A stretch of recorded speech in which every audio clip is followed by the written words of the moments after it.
Hello. Tonight's story is The Boy Who Bounced. Once there was a little boy who had a very bad habit indeed. He used to bounce like a ball. Wherever he went, his mother would say, "Walk like a gentleman," but he wouldn't. He bounced instead. His father said, "No one in our family has ever bounced before. I wish you would do something else. You could run a bit or even hop or skip." The little boy took no notice at all. There was a mistake because one day he bounced on a magician who was snoozing in the sun, and the magician became very cross. "It's really too much," he said. "I came out for a quiet day in the country, and what happens? First I'm chased by a bull. I had to turn it into a canary bird to get away. And then I'm chased by a farmer who owned the bull. I had to change a foxglove into a lot of money to pay him.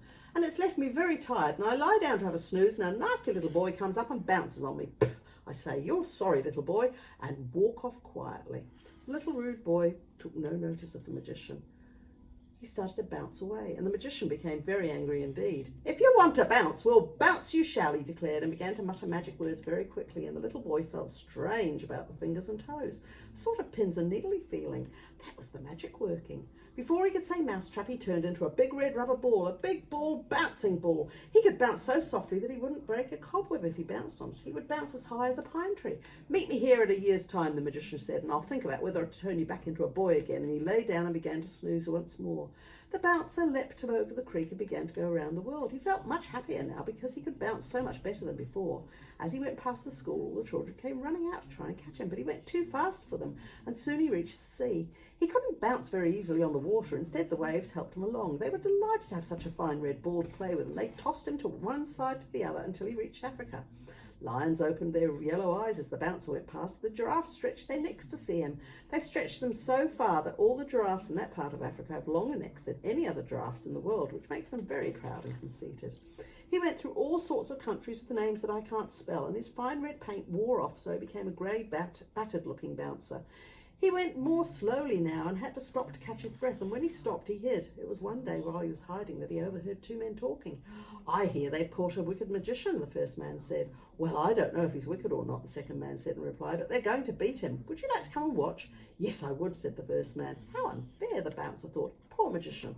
I'll rescue him. He followed the men, bouncing so softly that they didn't hear him. The magician was brought out from the prison, and 12 men in black stood with sticks to beat him. He looked small and old, and his gingery whiskers drooped sadly. "That isn't my magician," the bouncer thought, "but he's very much like him." And then, just as the 12 men were lifting their sticks to beat the magician, the bouncer gave a tremendous bounce and knocked them all over, head over heels. Quick as a cat, the magician leapt onto Bouncer's back, and off they went in one great big bounce, high as the trees. "Turn to the left," the magician whispered, "and then go to the river, and over to the right. We'll soon be in another country after that, and you'll find my brother snoozing beside a creek." So the bouncer did just as he was told, and sure enough, it wasn't long before he recognised his home and the creek where he had bounced on the first magician. And there the first magician was, still snoozing with grass growing over him, and looking like an old mossy log. He sat up, rubbing his eyes as the bouncer came along. "What, you're back so soon? You said come back in a year," the bouncer replied, "and I would like a change from bouncing." "He's been very, very good," said the second magician. "He saved me when they were going to beat me." "Oh, well," said the first magician, "I suppose you can be a boy again, but you've got to walk from now on and not bounce." He muttered his magic words backwards, and there was the boy again, only his clothes were too small for him now because he was a year taller.